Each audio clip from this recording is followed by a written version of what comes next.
El miedo a la libertad. Erich Fromm. Capítulo 7. Libertad y democracia. 1. La ilusión de la individualidad.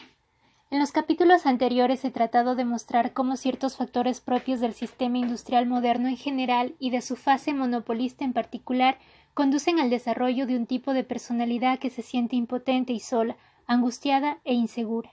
Me he referido a las condiciones específicas existentes en Alemania que hicieron de un sector de su población un suelo fértil para el desarrollo de aquella ideología y práctica política capaz de ejercer influencia sobre este tipo de carácter que he descrito como autoritario. Pero, ¿qué podemos decir acerca de nosotros mismos? ¿Se halla nuestra democracia amenazada tan solo por el fascismo de Allende el Atlántico y por la quinta columna existente en nuestras filas? Si este fuera el caso, la situación podría llamarse seria, mas no crítica. Pero aun cuando debemos tener muy en cuenta las amenazas internas y externas del fascismo, hay que reconocer que no existe error mayor ni más grave peligro que el de cegarnos ante el hecho de que en nuestra propia sociedad nos vemos ante ese mismo fenómeno que constituye un suelo fértil para el surgimiento del fascismo en todas partes, la insignificancia e impotencia del individuo. Esta afirmación refuta la creencia convencional de que la democracia moderna ha alcanzado el verdadero individualismo al libertar al individuo de todos los vínculos exteriores. Nos sentimos orgullosos de no estar sujetos a ninguna autoridad externa, de ser libres de expresar nuestros pensamientos y emociones, y damos por supuesto que esta libertad garantiza casi de manera automática nuestra individualidad. El derecho de expresar nuestros pensamientos, sin embargo, tiene algún significado tan solo si somos capaces de tener pensamientos propios. La libertad de la autoridad exterior constituirá una victoria duradera solamente si las condiciones psicológicas íntimas son tales que nos permitan establecer una verdadera individualidad propia. ¿Hemos alcanzado esta meta o nos estamos por lo menos aproximando a ella? Este libro se refiere al factor humano. Su tarea, por lo tanto, es la de analizar críticamente tal pregunta. Al hacerlo debemos volver a considerar ciertos temas que habíamos abandonado antes. Al discutir los dos aspectos de la libertad para el hombre moderno, hemos señalado las condiciones económicas que conducen en la época actual a la impotencia y al aislamiento creciente del individuo. Al tratar acerca de las consecuencias psicológicas de estos hechos hemos mostrado cómo tal impotencia conduce a esa especie de evasión que hallamos en el carácter autoritario, o una conformidad compulsiva por la cual el individuo aislado se transforma en autómata, pierde su yo, y sin embargo al mismo tiempo se concibe conscientemente como libre y sujeto tan solo a su propia determinación. Es importante detenernos a considerar de qué manera nuestra cultura fomenta estas tendencias hacia el conformismo, aun cuando hay espacio tan solo para algunos ejemplos sobresalientes. La represión de los sentimientos espontáneos y por lo tanto del desarrollo de una personalidad genuina empieza tempranamente, en realidad desde la iniciación misma del aprendizaje del niño. Esto no quiere decir que la educación haya de conducir inevitablemente a la represión de la espontaneidad, si es que su objetivo real consiste en fomentar la independencia íntima y la individualidad del niño, así como su expansión e integridad.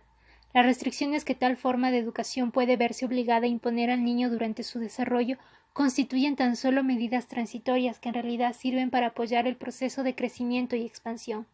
Dentro de nuestra cultura, sin embargo, la educación conduce con demasiada frecuencia a la eliminación de la espontaneidad y a la sustitución de los actos psíquicos originales por emociones, pensamientos y deseos impuestos desde afuera.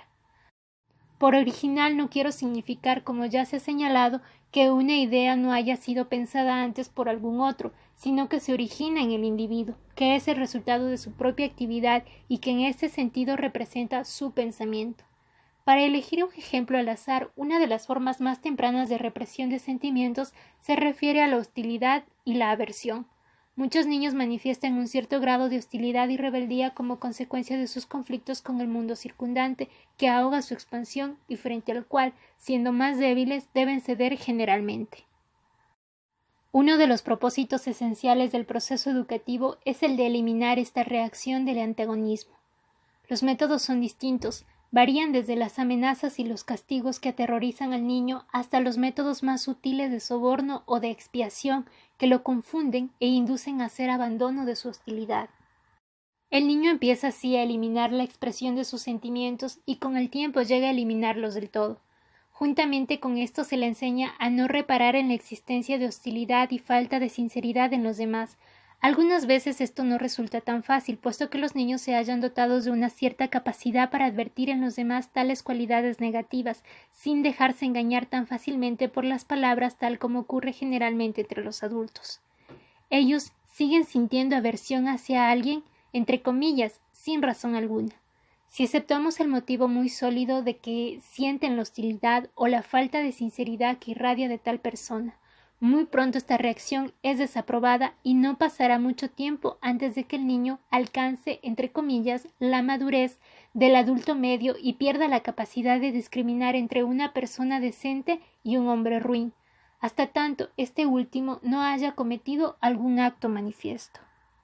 Por otra parte, muy pronto en su educación se enseña al niño a experimentar sentimientos que de ningún modo son suyos, de modo particular a sentir simpatía hacia la gente, a mostrarse amistoso con todos sin ejercer discriminaciones críticas y a sonreír.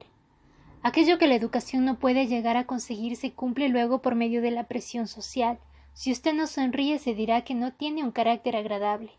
Y usted necesita tenerlo si anhela vender sus servicios, ya sea como camarera, dependiente de comercio o médico. Solamente los que se hallan en la base de la pirámide social, que no venden más que su fuerza física, y los que ocupan la cúspide, no necesitan ser particularmente agradables. El ser amistoso, alegre y todo lo que se supone deba expresar una sonrisa se transforma en una respuesta automática que se enciende y apaga como una llave de luz eléctrica. Por cierto que en muchos casos el individuo se da cuenta de que el suyo no es sino un gesto externo, pero la mayoría de las veces se pierde esta noción y con ella la amistad espontánea. Y no solamente se suprime directamente la hostilidad y se matan los sentimientos amistosos al sobreponerse su falsificación, sino que también hay una amplia gama de emociones espontáneas que son reprimidas y reemplazadas por pseudosentimientos. Freud ha tenido en cuenta una de tales represiones y la ha colocado en el centro de su sistema, la del sexo. Si bien yo creo que la limitación del goce sexual no es la única represión importante de las reacciones espontáneas, sino tan solo una entre muchas, su importancia no debe ser, por cierto, disminuida. Sus consecuencias son obvias en los casos de las inhibiciones sexuales y también en aquellos en los que la sexualidad asume un carácter compulsivo y es satisfecha como si se tratara de un licor o una droga desprovista de todo gusto peculiar y útil, tan solo para olvidarse de uno mismo. En cualquiera de estas dos consecuencias, la represión a causa de la intensidad del deseo sexual no solamente afecta esta esfera específica, sino que también debilita el valor del individuo para la expresión espontánea de sus sentimientos en todos los demás sectores. En nuestra sociedad se desaprueban en general las emociones. Si bien pueden caber muy pocas dudas de que todo pensamiento creador, así como cualquier otra actividad espontánea, se hallan inseparablemente ligados a las emociones, el vivir y el pensar sin ellas ha sido erigido en ideal. Ser emotivo se ha vuelto sinónimo de ser enfermizo o desequilibrado. Al aceptar esta norma el individuo se ha debilitado grandemente, su pensamiento ha resultado empobrecido y achatado. Por otra parte, como las emociones no pueden ser por entero eliminadas, ellas han de mantener una existencia completamente separada del aspecto intelectual de la personalidad. El sentimiento barato e insincero que el cine y la música popular ofrecen a millones de sus clientes hambrientos de emociones resultan ser la consecuencia de todo esto. Deseo mencionar especialmente entre tantas una emoción prohibida, por cuanto su represión toca profundamente las raíces mismas de la personalidad, el sentido de lo trágico.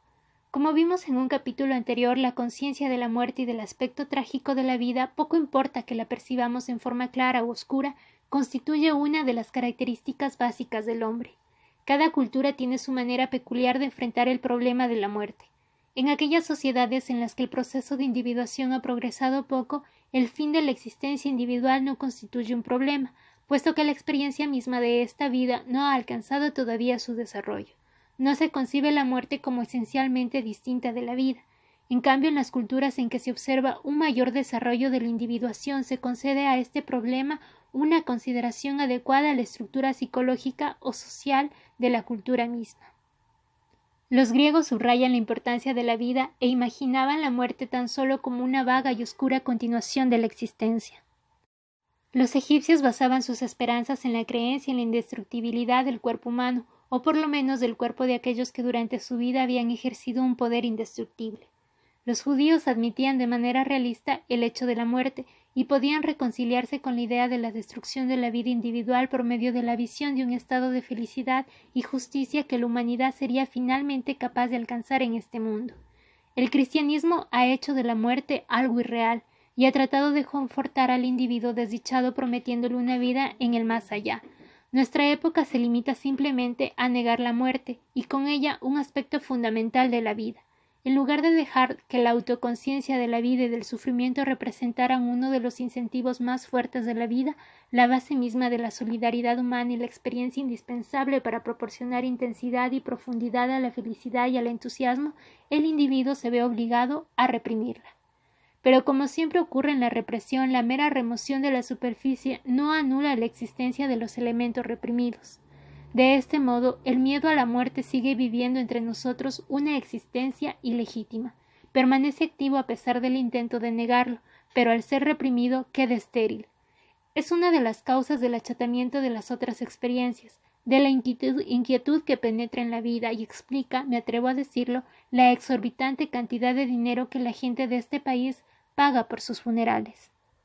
Nota del traductor. El autor se refiere a los Estados Unidos. Fin de la nota del traductor. En el proceso de la prohibición de las emociones, la psiquiatría moderna desempeña un papel ambiguo. Por un lado, su representante más significativo, Freud, quebró la ficción que atribuía un carácter racional deliberado al espíritu humano, abriendo un camino que nos proporcionó una visión del abismo de las humanas pasiones. Por otro lado, la psiquiatría, enriquecida por estos mismos descubrimientos de Freud, se ha vuelto un instrumento de aquellas tendencias predominantes en la manipulación de la personalidad humana que ya hemos señalado. Muchos psiquiatras, incluso psicoanalistas, han dibujado un cuadro de la personalidad entre comillas normal, que no es nunca demasiado triste, demasiado airada o demasiado excitada. Emplean palabras como infantil o neurótico para denunciar aquellos rasgos o tipos de personalidad que no son conformes al modelo convencional del individuo entre comillas normal. Este tipo de influencia es en cierto sentido más peligroso aún que las formas antiguas y por cierto más francas de llamar las cosas. Entonces el individuo sabía al menos que había alguna persona o doctrina que lo criticaba y estaba así en condiciones de defenderse. Pero ¿quién puede ahora contra la ciencia?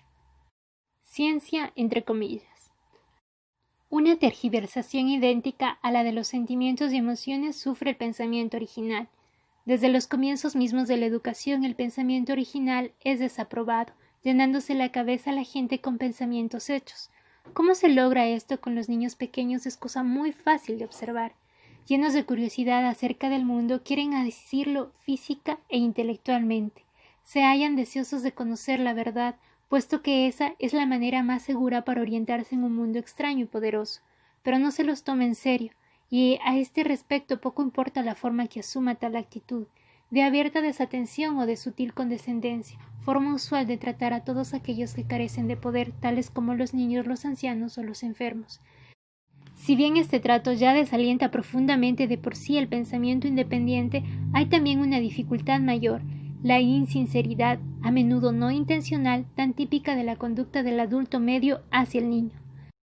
Tal falta de sinceridad se manifiesta en parte en esa imagen ficticia del mundo que los pequeños reciben de los mayores. Se trata de algo tan útil como lo serían algunas instrucciones sobre la vida en el Ártico para alguien que hubiese preguntado cómo prepararse para una expedición al desierto del Sahara. Además de esta tergiversación del mundo, existen muchas mentiras específicas que tienden a ocultar hechos que por distintas razones personales los adultos no quieren dar a conocer a los niños. Desde un mal humor racionalizado como descontento por la conducta del chico hasta el ocultamiento de las actividades sexuales de los padres y de sus disputas, siempre se trata de hechos que los niños deben ignorar, desaprobándose las preguntas pertinentes de un modo hostil o amable. El niño preparado así ingresa en la escuela primaria o en la superior. Quiero referirme brevemente a algunos de los métodos educativos hoy en uso que dificultan el pensamiento original. El primero es la importancia concedida a los hechos, o deberíamos decir a la información. Prevalece la superstición patética de que sabiendo más y más hechos es posible llegar a un conocimiento de la realidad. De este modo se descargan en la cabeza de los estudiantes centenares de hechos aislados e inconexos, todo su tiempo y toda su energía se pierden en aprender cada vez más hechos, de manera que les queda muy poco lugar para ejercitar el pensamiento. Es cierto que el pensar carente de un conocimiento adecuado de los hechos sería vacío y ficticio, pero la, entre comillas, información sin teoría puede representar un obstáculo para el pensamiento tanto como su carencia. Otra manera de desalentar el pensamiento original, estrechamente ligada con la anterior, es la de considerar toda verdad como relativa. Se considera la verdad como un concepto metafísico, y cuando alguien habla del deseo de descubrir la verdad, los pensadores progresistas de nuestra época lo tildan de reaccionario. Se declara que la verdad es algo enteramente subjetivo, casi como un asunto de gustos. El esfuerzo científico debe hallarse desvinculado de los factores subjetivos y su fin es mirar el mundo sin pasión ni interés. El sabio debe aproximarse a los hechos con las manos esterilizadas, tal como un cirujano se acerca a un paciente. Las consecuencias de este relativismo, que a menudo se presenta en nombre del empirismo o del positivismo, o bien que se caracteriza por su preocupación para el exacto empleo de las palabras, son que el pensamiento pierde su estímulo esencial, los deseos e intereses de la persona que piensa, y en su lugar surge, por el contrario, una máquina registradora de hechos. En realidad, así como el pensamiento en general ha surgido de la necesidad de dominar la vida material, la búsqueda de la verdad se arraiga en los intereses y necesidades de los individuos y grupos sociales. Sin tales intereses desaparecería todo estímulo de buscar la verdad. Siempre existen grupos cuyos intereses se ven favorecidos por la verdad, y sus representantes han sido los precursores del pensamiento humano. Y también hay otros grupos a quienes favorece, por el contrario, el ocultamiento de lo verdadero. Solamente en este último caso la existencia de algún interés resulta dañosa para los fines del conocimiento. El problema no consiste, por lo tanto, en el hecho de la existencia de un interés comprometido en la búsqueda, sino en la especie de interés implícito en la actitud cognoscitiva. Podríamos afirmar que en la medida en que existe algún anhelo de verdad en los seres humanos, ese anhelo es fruto de la necesidad que se alberga en todo hombre de conocer lo verdadero. Todo esto tiene validez en primer lugar con respecto a la orientación del individuo en el mundo exterior y especialmente para los niños. En su niñez todo ser humano atraviesa por un estado de impotencia, y la verdad constituye uno de los instrumentos más poderosos para aquellos que carecen de poder.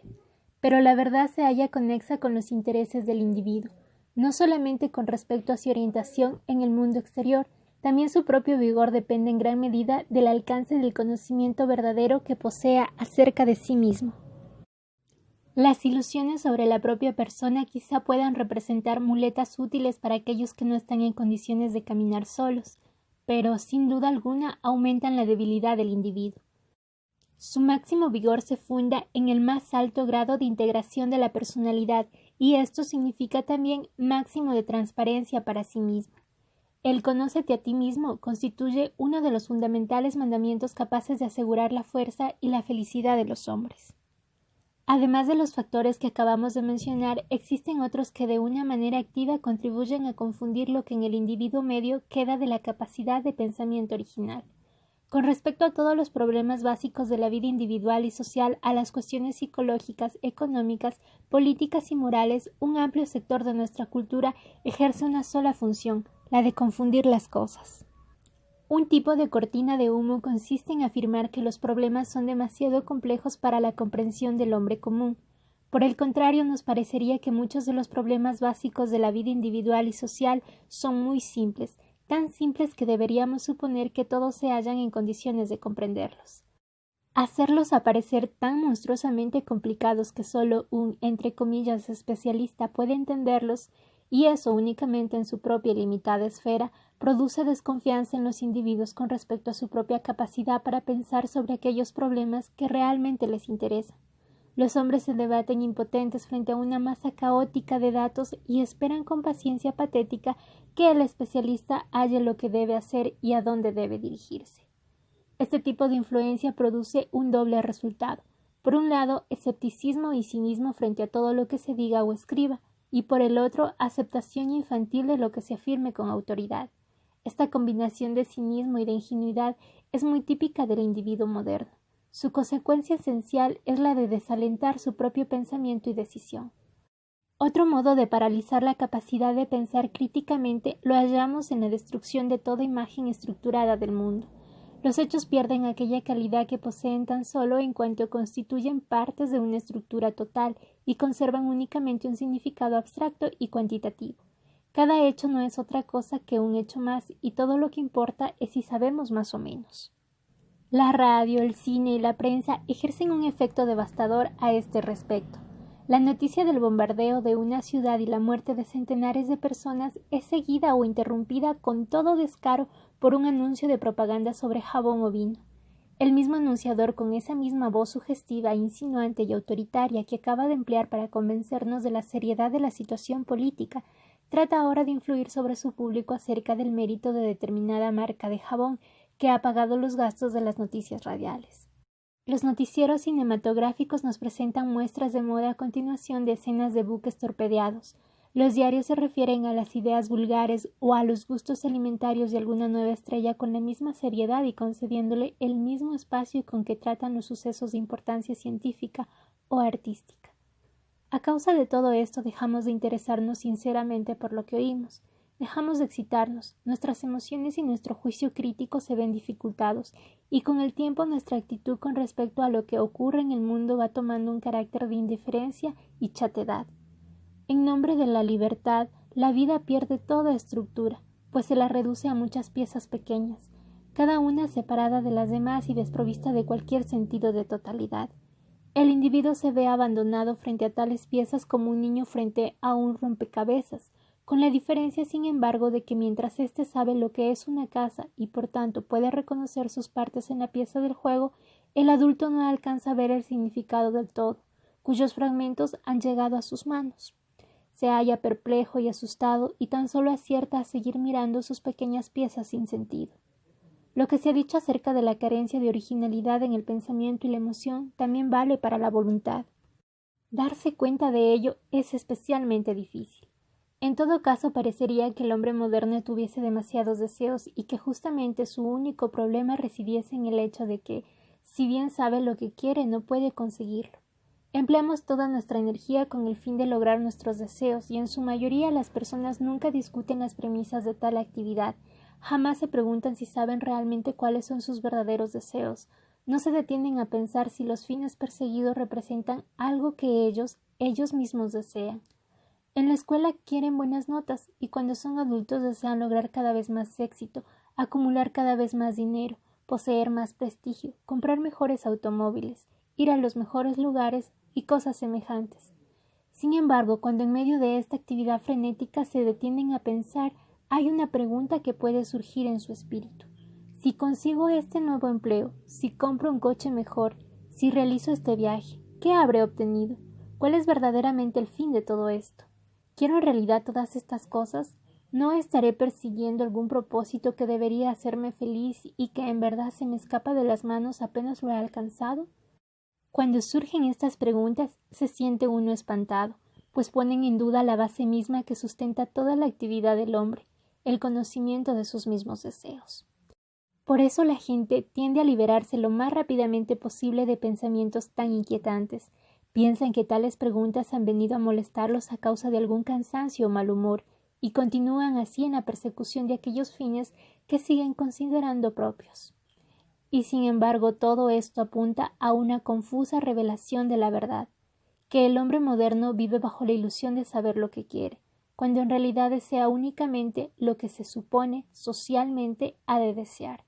Para aceptar esta afirmación es menester darse cuenta de que saber lo que uno realmente quiere no es cosa tan fácil como algunos creen, sino que representa uno de los problemas más complejos que enfrenta el ser humano. Es una tarea que tratamos de eludir con todas nuestras fuerzas, aceptando fines ya hechos como si fueran fruto de nuestro propio querer. El hombre moderno está dispuesto a enfrentar graves peligros para lograr los propósitos que se supone sean suyos, pero teme profundamente asumir el riesgo y la responsabilidad de forjarse sus propios fines. A menudo se considera la intensidad de la actividad como una prueba del carácter autodeterminado de la acción, pero ya sabemos que esa conducta bien podría ser menos espontánea que la de una persona hipnotizada o de un actor. Conociendo la trama general de la obra, cada actor puede representar vigorosamente la parte que le corresponde y hasta crea por su cuenta frases y determinados detalles de la acción. Sin embargo, no hace más que representar un papel que le ha sido asignado. La dificultad especial que existe en reconocer hasta qué punto nuestros deseos, así como los pensamientos y las emociones, no son realmente nuestros, sino que los hemos recibido desde afuera, se halla estrechamente relacionada con el problema de la autoridad y la libertad. En el curso de la historia moderna, la autoridad de la Iglesia se vio reemplazada por la del Estado, la de éste por el imperativo de la conciencia, y en nuestra época la última ha sido sustituida por la autoridad anónima del sentido común y la opinión pública, en su carácter de instrumentos del conformismo. Como nos hemos liberado de las viejas formas manifiestas de autoridad, no nos damos cuenta de que ahora somos prisioneros de este nuevo tipo de poder. Nos hemos transformado en autómatas que viven bajo la ilusión de ser individuos dotados de libre albedrío. Tal ilusión ayuda a las personas a permanecer inconscientes de su inseguridad, y esta es toda la ayuda que ella puede darnos. En su esencia, el yo del individuo resulta debilitado de manera que se siente impotente y extremadamente inseguro. Vive en un mundo con el que ha perdido toda conexión genuina y en el cual todas las personas y todas las cosas se han transformado en instrumentos, y en donde él mismo no es más que una parte de la máquina que ha construido con sus propias manos. Piensa, siente y quiere lo que él cree que los demás suponen que él debe pensar, sentir y querer, y en este proceso pierde su propio yo, que debería constituir el fundamento de toda seguridad genuina del individuo libre. La pérdida del yo ha aumentado la necesidad del conformismo, dado que origina una duda profunda acerca de la propia identidad. Si no soy otra cosa que lo que creo que los otros suponen que yo debo ser, ¿quién soy yo realmente? Hemos visto cómo la duda acerca del propio yo se inicia con el derrumbe del mundo medieval, en el cual el individuo había disfrutado de un lugar seguro dentro de un orden fijo. La identidad del individuo ha constituido el problema de mayor envergadura de la filosofía moderna desde Descartes. Hoy damos por supuesto lo que somos. Sin embargo, la duda acerca de nuestro ser todavía existe y hasta ha aumentado. Pirandello en sus obras expresa este sentimiento del hombre moderno. Comienza con la pregunta: ¿quién soy yo? ¿Qué prueba tengo de mi propia identidad más que la permanencia de mi yo físico? Su contestación no es como la de Descartes, la afirmación del yo individual, sino su negación. No poseo identidad, no hay yo, excepto aquel que es reflejo de lo que los otros esperan que yo sea. Yo soy como tú me quieras. Entonces esta pérdida de la identidad hace aún más imperiosa la necesidad del conformismo.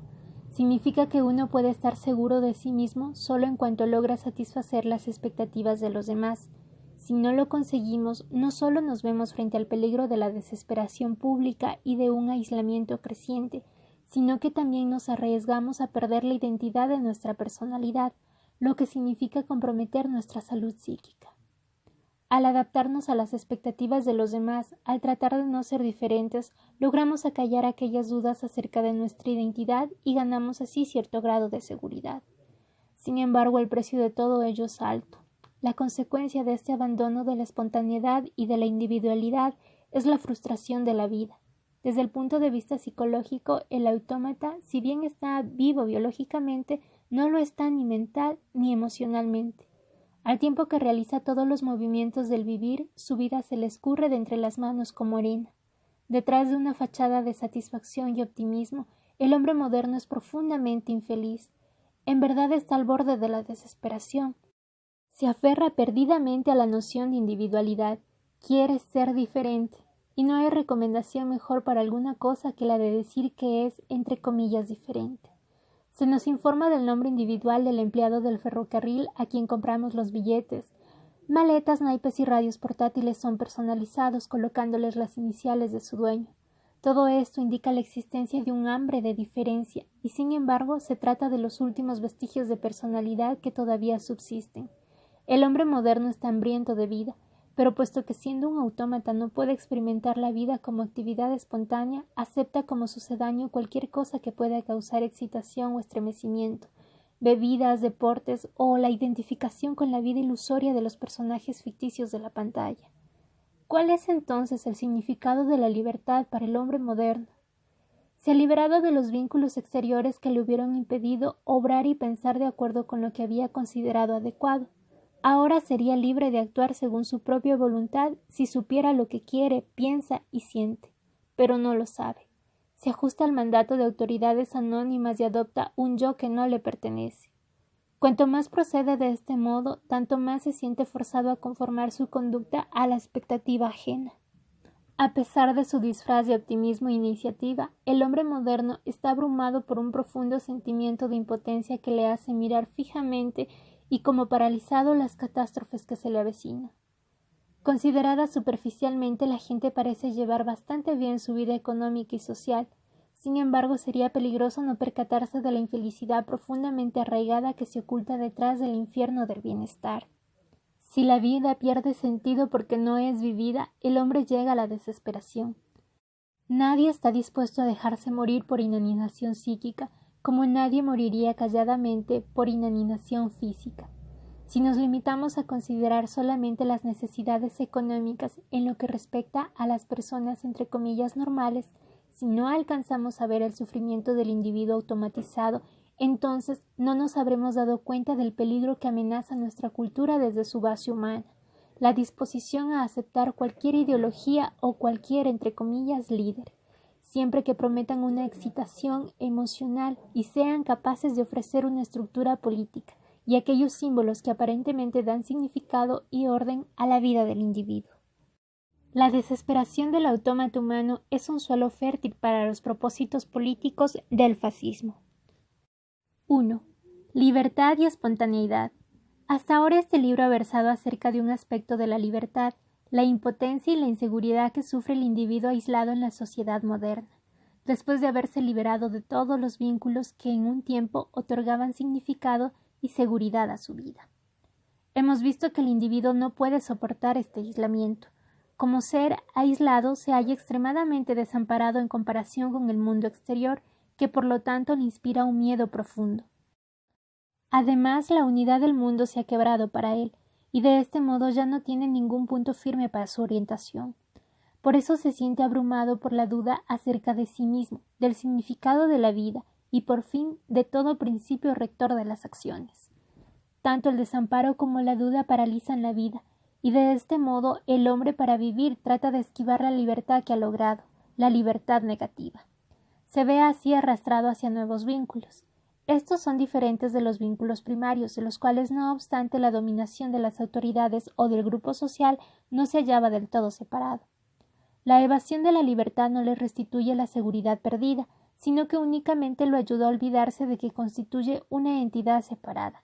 Halla una nueva y frágil seguridad a expensas del sacrificio de la integridad de su yo individual. Prefiere perder el yo porque no puede soportar su soledad.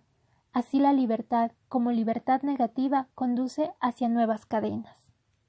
¿Podría afirmarse que nuestro análisis se presta a la conclusión de la inevitabilidad del ciclo que conduce de la libertad hacia nuevas formas de dependencia? ¿Es que la libertad de los vínculos primarios arroja al individuo en tal soledad y aislamiento que inevitablemente le obliga a refugiarse en nuevos vínculos? Independencia y libertad son inseparables de aislamiento y miedo. ¿O existe por el contrario un estado de libertad positiva en el que el individuo vive como yo independiente, sin hallarse aislado, sino unido al mundo, a los demás hombres, a la naturaleza? Creemos que la contestación es positiva, que el proceso del desarrollo de la libertad no constituye un círculo vicioso y que el hombre puede ser libre sin hallarse solo, crítico sin henchirse de dudas, independiente sin dejar de formar parte integrante de la humanidad.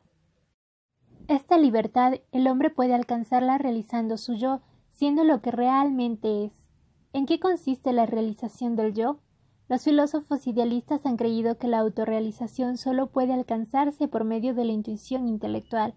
Han insistido en la división de la personalidad humana, suprimiendo la naturaleza y conservando la razón.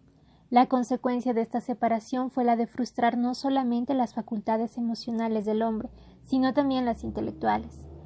La razón, al transformarse en guardián de su prisionera la naturaleza, se volvió ella misma cautiva, frustrándose de este modo ambos lados de la personalidad humana, razón y emoción. Creemos que la realización del yo se alcanza no solamente por el pensamiento, sino por la personalidad total del hombre, por la expresión activa de sus potencialidades emocionales e intelectuales. Estas se hallan presentes en todos, pero se actualizan solo en la medida en que lleguen a expresarse. En otras palabras, la libertad positiva consiste en la actividad espontánea de la personalidad total integrada. Enfrentamos aquí uno de los problemas más difíciles de la psicología, el de la espontaneidad. Intentar una discusión adecuada de esta cuestión requeriría otro libro. Sin embargo, sobre la base de lo que se ha dicho hasta ahora, es posible llegar por vía de contrastes a comprender la esencia de la actividad espontánea.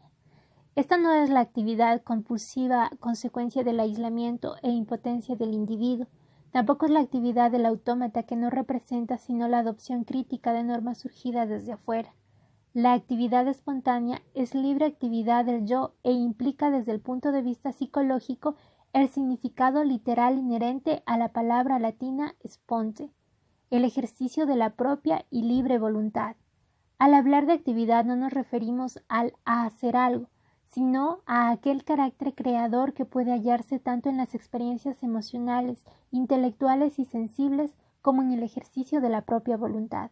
Una de las premisas de esta espontaneidad reside en la aceptación de la personalidad total y en la eliminación de la distancia entre naturaleza y razón, porque la actividad espontánea tan solo es posible si el hombre no reprime partes esenciales de su yo, si llega a ser transparente para sí mismo y si las distintas esferas de la vida han alcanzado una integración fundamental.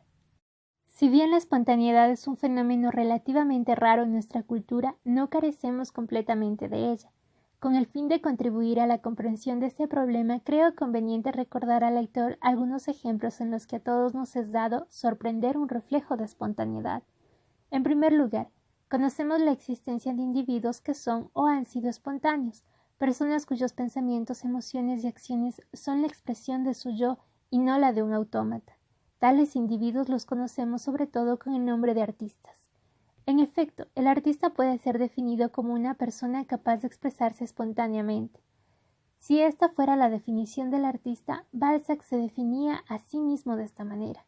Entonces ciertos filósofos y sabios también deberían llamarse artistas, en tanto que otros serían en comparación con ellos lo que un fotógrafo de viejo estilo con respecto a un pintor creador. Hay otras personas que, aun careciendo de la capacidad, quizá tan solo de adiestramiento, para alcanzar una expresión objetiva, como lo hace el artista, poseen, no obstante, la misma espontaneidad. La posición del artista, sin embargo, es vulnerable, pues se respeta tan solo la espontaneidad o individualidad del que logre el éxito.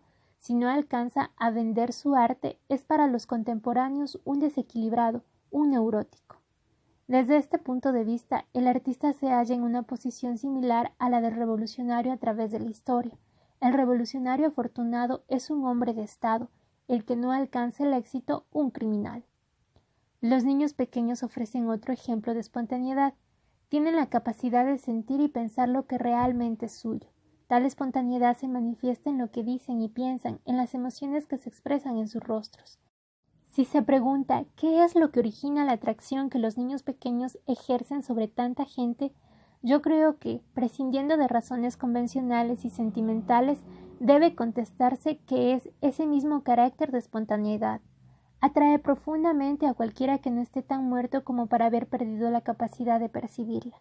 En efecto, no hay nada más atractivo y convincente que la espontaneidad, ya sea que lo observemos en un niño, en un artista o también en aquellas personas que por su edad y ocupación no pertenecen a esas categorías. Muchos de nosotros podemos percibir en nosotros mismos por lo menos algún momento de espontaneidad, momentos que al propio tiempo lo son de genuina felicidad. Que se trate de la percepción fresca y espontánea de un paisaje o del nacimiento de alguna verdad como consecuencia de nuestro pensar, o bien de algún placer sensual no estereotipado, o del nacimiento del amor hacia alguien. En todos estos momentos sabemos lo que es un acto espontáneo, y logramos así una visión de lo que podría ser la vida si tales experiencias no fueran acontecimientos tan raros y tan poco cultivados. ¿Por qué la actividad espontánea constituye la solución al problema de la libertad? Hemos dicho que la libertad negativa hace del individuo un ser aislado, que en su relación con el mundo se siente lejano y temeroso, y cuyo yo es débil y se halla expuesto a continuas amenazas. La actividad espontánea es el único camino por el cual el hombre puede superar el terror de la soledad sin sacrificar la integridad del yo, puesto que en la espontánea realización del yo es donde el individuo vuelve a unirse con el hombre, con la naturaleza, con sí mismo. El amor es el componente fundamental de tal espontaneidad, no ya el amor como disolución del yo en otra persona, no ya el amor como posesión, sino el amor como afirmación espontánea del otro, como unión del individuo con los otros sobre la base de la preservación del yo individual. El carácter dinámico del amor reside en esta misma polaridad, surge de la necesidad de superar la separación, conduce a la unidad, y a pesar de ello no tiene por consecuencia la eliminación de la individualidad. El otro componente es el trabajo, no ya el trabajo como actividad compulsiva dirigida a evadir la soledad, no el trabajo como relación con la naturaleza, en parte dominación, en parte adoración y avasallamiento frente a los productos mismos de la actividad humana, sino el trabajo como creación, en el que el hombre, en el acto de crear, se unifica con la naturaleza. Lo que es verdad para el amor y el trabajo también lo es para toda acción espontánea, ya sea la realización de placeres sensuales o la participación en la vida política de la comunidad. Afirma la individualidad del yo y al mismo tiempo une al individuo con los demás y con la naturaleza. La dicotomía básica inherente al hombre, el nacimiento de la individualidad y el dolor de la soledad, se disuelve en un plano superior por medio de la actividad humana espontánea. En ella el individuo abraza el mundo, no solamente su yo individual permanece intacto, sino que se vuelve más fuerte y recio, porque el yo es fuerte en la medida en que es activo. No hay fuerza genuina en la posesión como tal, ni en las propiedades materiales, ni en aquellas de cualidades espirituales, como las emociones o los pensamientos. Tampoco la hay en el uso y manipulación de los objetos. Lo que usamos no es nuestro por el simple hecho de usarlo. Lo nuestro es solamente aquello con lo que estamos genuinamente relacionados por medio de nuestra actividad creadora, sea el objeto de la relación una persona o una cosa inanimada.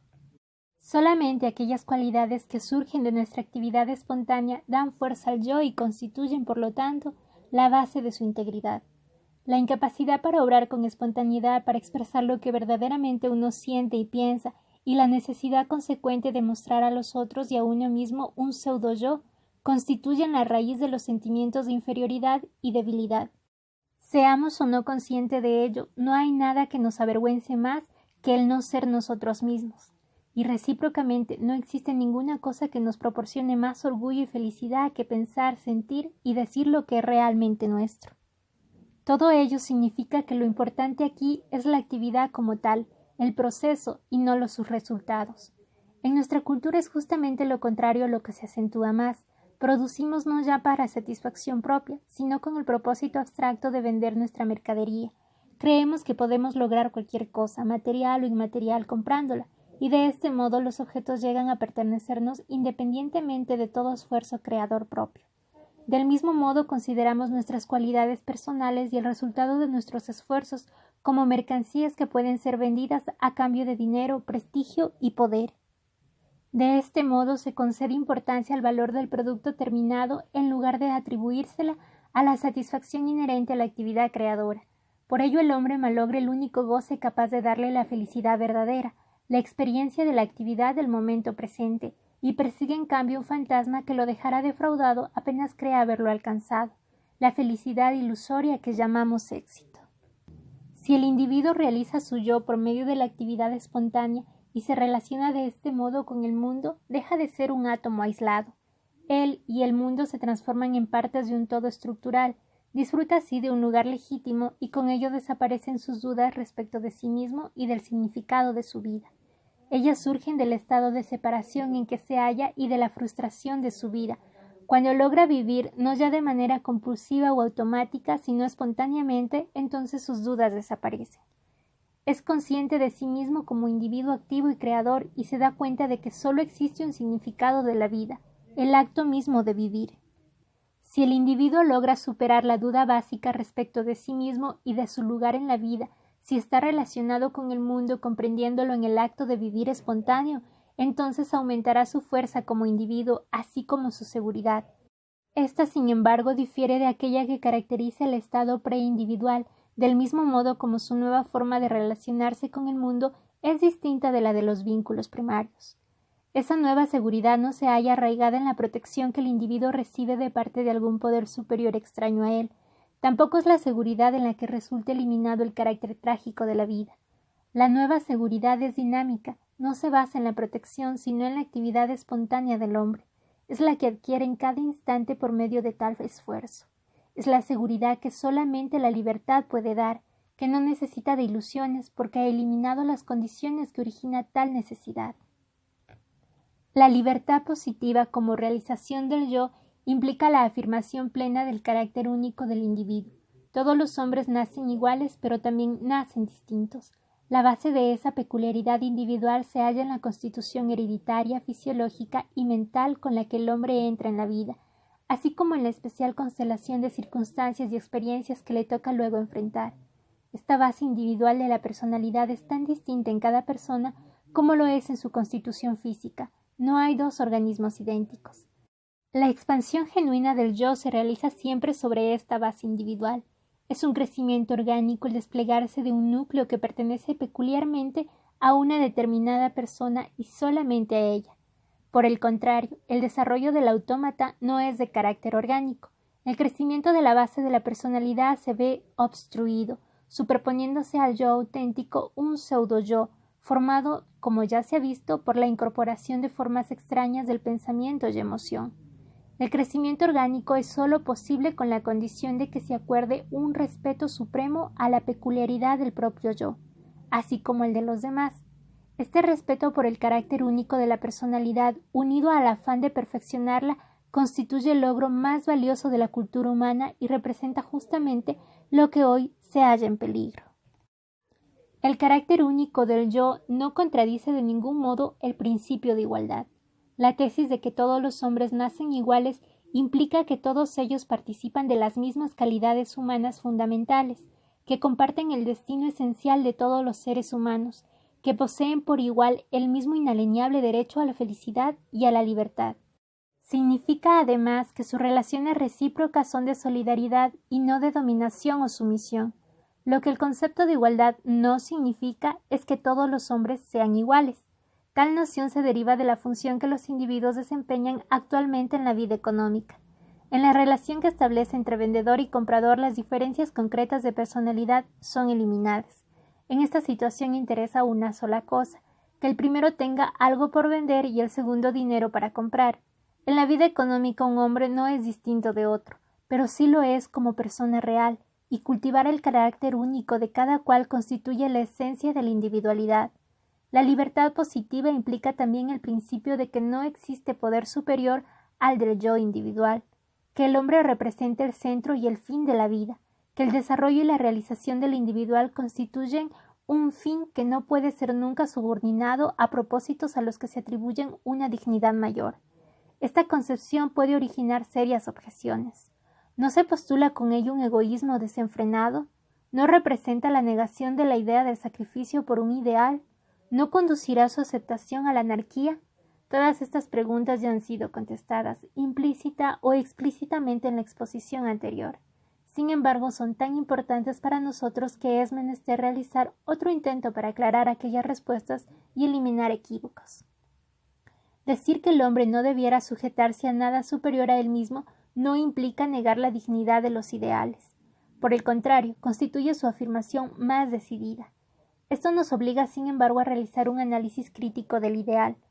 Actualmente nos hallamos dispuestos, por lo general, a suponer que constituye un ideal todo propósito que no implique ganancias materiales, cualquier objetivo por el cual estemos dispuestos a sacrificar fines egoístas. Se trata de un concepto puramente psicológico y relativista.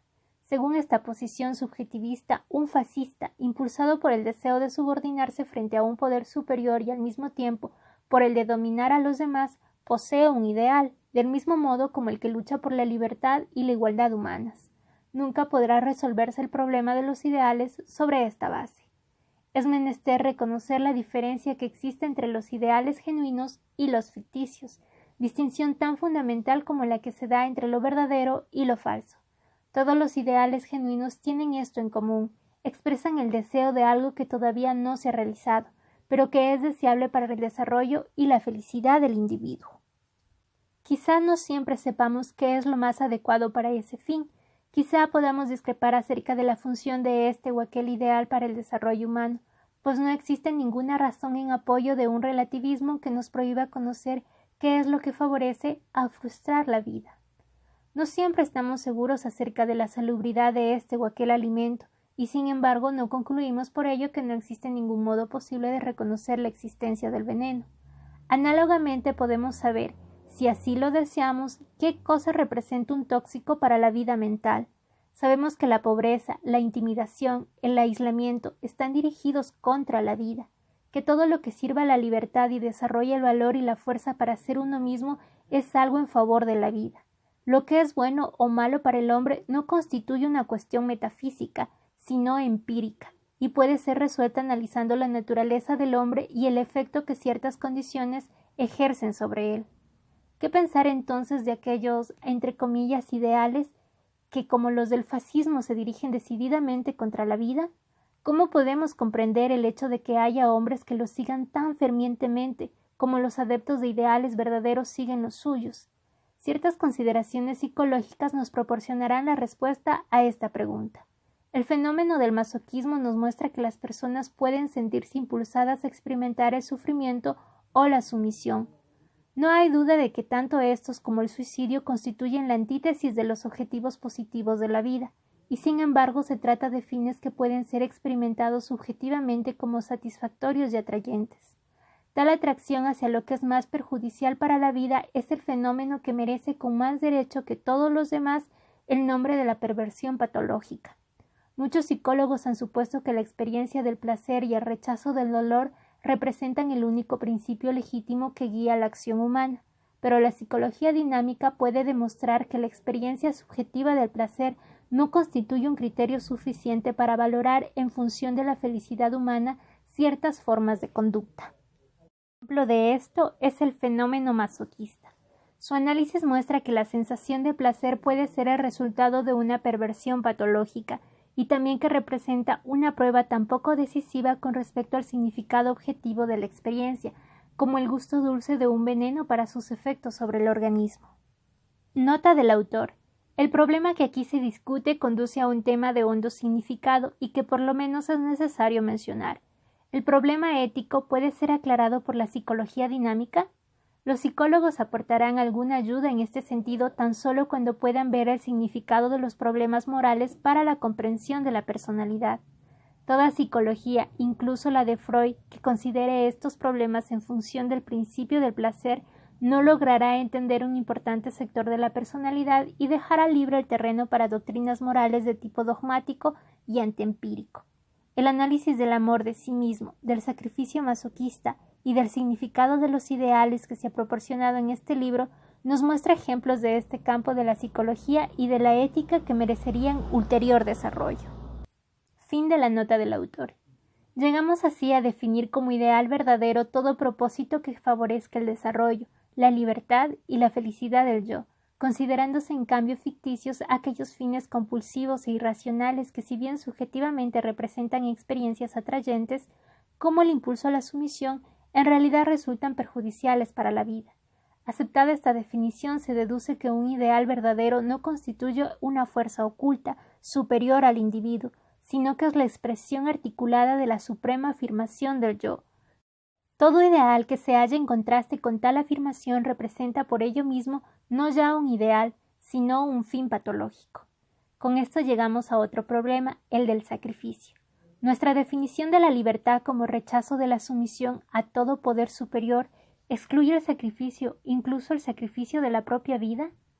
Se trata de un problema que reviste gran importancia actualmente, cuando el fascismo proclama el sacrificio de sí mismo como la más alta de las virtudes y logra impresionar a tanta gente con su carácter idealista. De lo que se ha afirmado hasta ahora surge naturalmente la respuesta a tal pregunta.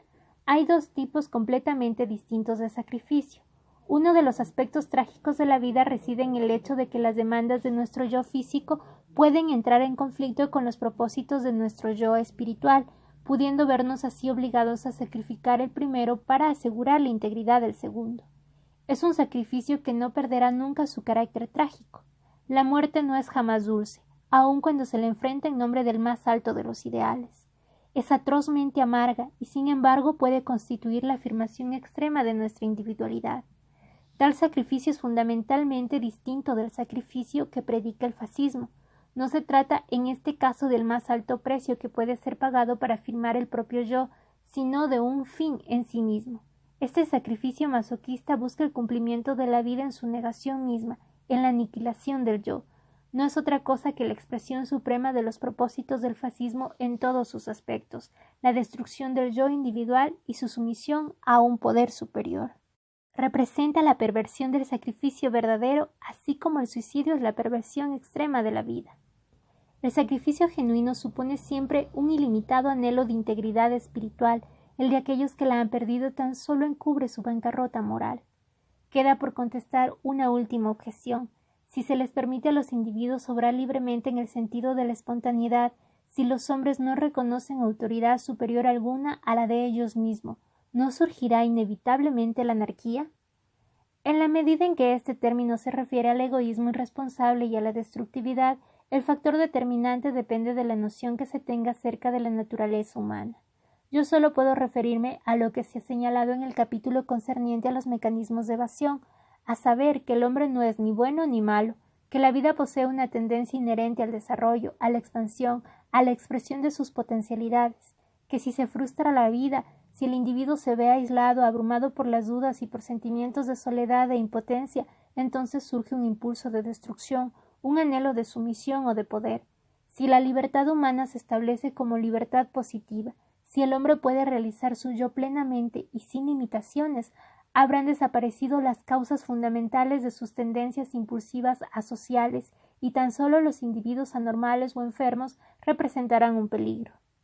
En la historia de la humanidad este tipo de libertad no ha llegado nunca a realizarse, y sin embargo ha constituido un ideal que el hombre no abandonó jamás, aun cuando lo expresara a menudo en formas abstrusas e irracionales.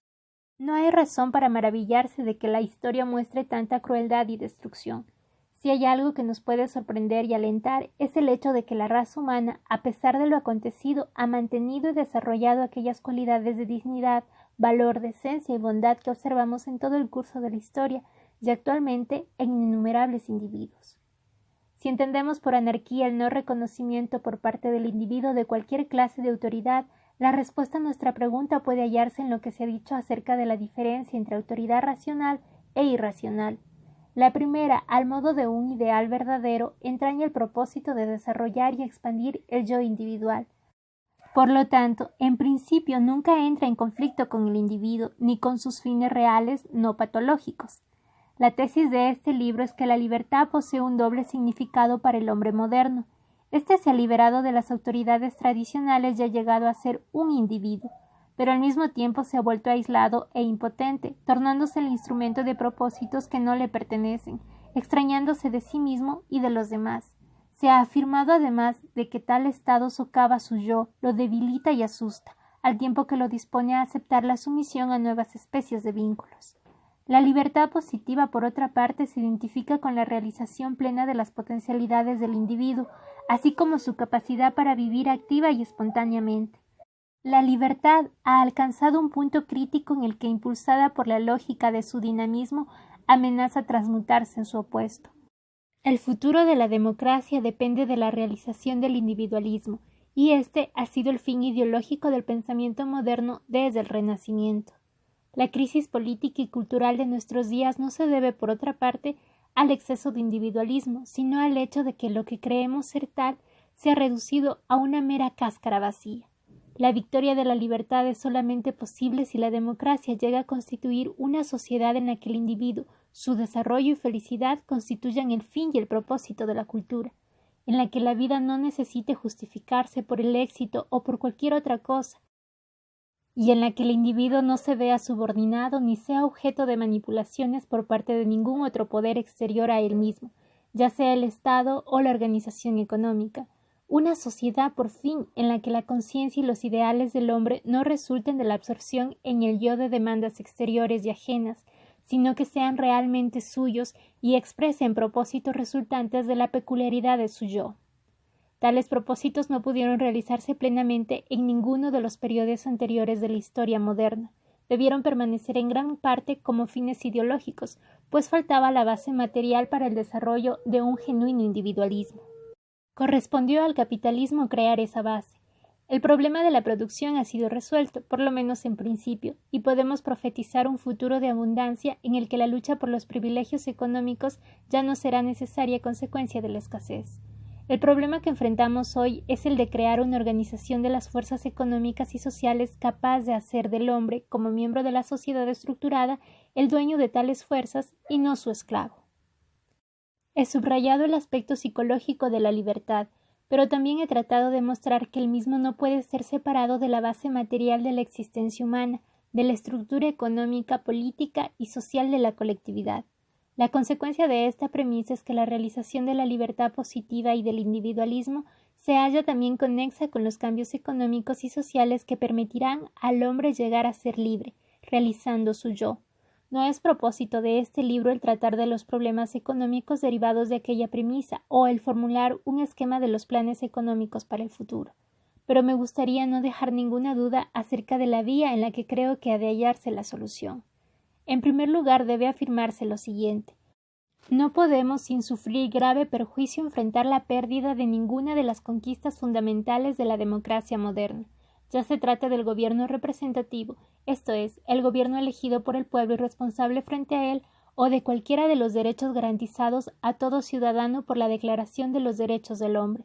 Ni podemos hacer concesiones con respecto al nuevo principio democrático, según el cual nadie debe ser abandonado al hambre, pues la sociedad es responsable por todos sus miembros, ni al miedo y la sumisión, o bien condenado a perder el respeto de sí mismo a causa del temor de la desocupación y a la indigencia. Estas conquistas fundamentales no solamente han de ser conservadas, sino que también deben ser desarrolladas y fortificadas.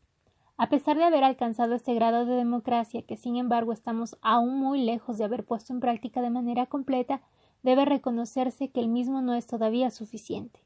El progreso de la democracia consiste en acrecentar realmente la libertad, iniciativa y espontaneidad del individuo, no solo en determinadas cuestiones privadas y espirituales, sino esencialmente en la actividad fundamental de la existencia humana, su trabajo. ¿Cuáles son las condiciones generales que permiten alcanzar tal objetivo? El carácter irracional y caótico de la sociedad debe ser reemplazado por una economía planificada que represente el esfuerzo dirigido y armónico de la sociedad como tal. La sociedad debe llegar a dominar lo social de una manera tan racional como lo ha logrado con respecto a la naturaleza. La primera condición consiste en la eliminación del dominio oculto de aquellos que, aunque pocos en número, ejercen sin responsabilidades de ninguna especie un gran poder económico sobre los muchos, cuyo destino depende de las decisiones de aquellos.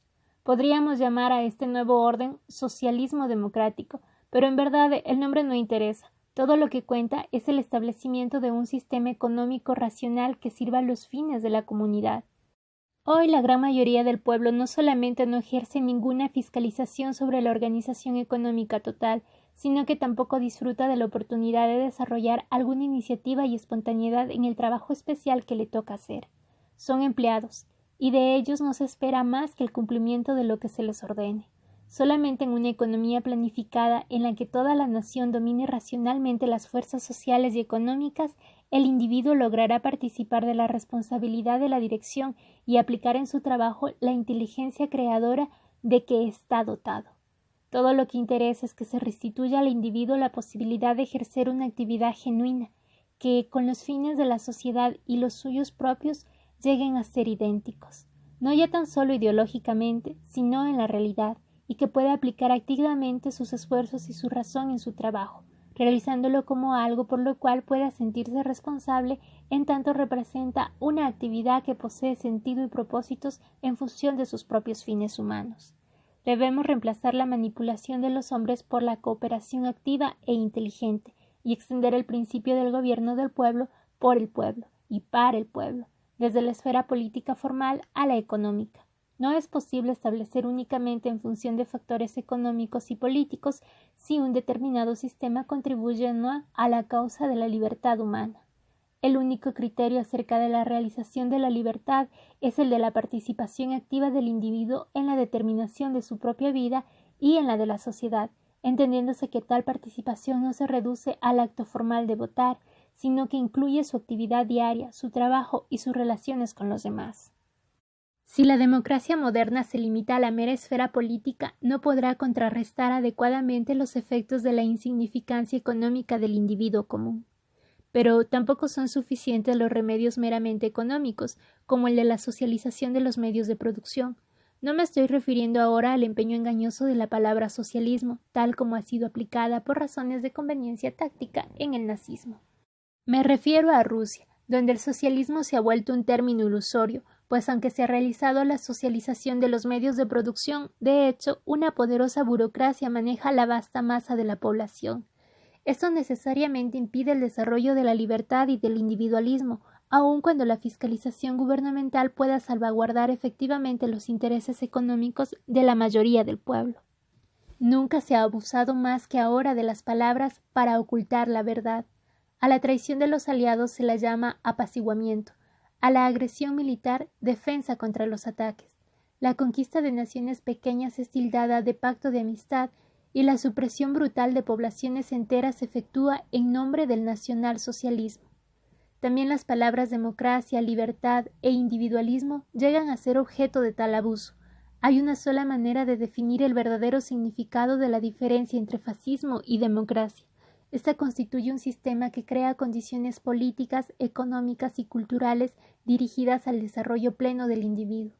El fascismo, por el contrario, es un sistema que no importa cuál sea el nombre que adopte, subordina al individuo a propósitos que le son extraños y debilita el desarrollo de la genuina individualidad. Por cierto que una de las dificultades mayores para el establecimiento de las condiciones necesarias a la realización de la democracia reside en la contradicción que existe entre la economía planificada y la cooperación activa de cada individuo. Una economía de este tipo que tenga los alcances de un vasto sistema industrial requiere un alto grado de centralización y, como consecuencia, una burocracia destinada a administrar ese organismo centralizado. Por otra parte, el control activo y la cooperación de cada individuo y de las unidades más pequeñas de todo el sistema requieren un alto grado de descentralización, a menos que se logre fusionar la planificación desde arriba con la cooperación activa desde abajo, a menos que la corriente de la vida social consiga fluir continuamente desde la base hasta la cumbre. La economía planificada llevará al pueblo a ser víctima de renovadas manipulaciones. Una de las tareas principales de la sociedad es justamente la de resolver este problema, la forma de combinar la centralización con la descentralización. Y por cierto, se trata de una cuestión no menos soluble que los problemas técnicos que ya fueron superados y que nos han conducido a un dominio casi absoluto de la naturaleza. Podrá ser resuelto, sin embargo, tan solo si reconocemos la necesidad de una solución y si tenemos fe en los hombres y en su capacidad de cuidar sus propios reales intereses en tantos seres humanos. En cierto modo estamos enfrentando una vez más el problema de la iniciativa individual. Esta constituyó uno de los grandes estímulos del capitalismo liberal, tanto para el sistema económico como para el desarrollo personal, pero con dos limitaciones. Solamente desarrolló en el hombre dos cualidades especiales, la voluntad y la racionalidad, dejándolo por otra parte subordinado a los fines económicos. Era este principio que funcionaba muy bien durante una fase del capitalismo en la que predominaba el alto grado del individualismo y la competencia, y en la que había espacio para un sinnúmero de unidades económicas. Pero éste se ha ido restringiendo. Solo un número reducido está en condiciones de ejercer la iniciativa individual. Si queremos realizar ahora ese principio y extenderlo hasta liberar completamente la personalidad, ello solo nos será posible por medio del esfuerzo racional y consciente de toda la sociedad y merced a un grado de descentralización capaz de garantizar la cooperación activa, real y genuina, así como la fiscalización por parte de las más pequeñas unidades del sistema. Tan solo si el hombre logra dominar la sociedad y subordinar el mecanismo económico a los propósitos de la felicidad humana, si llega a participar activamente en el proceso social, podrá superar aquello que hoy lo arrastra hacia la desesperación, su soledad y su sentimiento de impotencia. Actualmente el hombre no sufre tanto por la pobreza como por el hecho de haberse vuelto un engranaje dentro de una máquina inmensa, de haberse transformado en un autómata, de haber vaciado su vida y haberle hecho perder todo su sentido. La victoria sobre todas las formas de sistemas autoritarios será únicamente posible si la democracia no retrocede, asume la ofensiva y avanza para realizar su propio fin. tal como lo concibieron aquellos que lucharon por la libertad durante los últimos siglos. Triunfará sobre las fuerzas del nihilismo tan solo si logra infundir en los hombres aquella fe que es la más fuerte de las que sea capaz el espíritu humano, la fe en la vida y en la verdad, la fe en la libertad, como realización activa y espontánea del yo individual.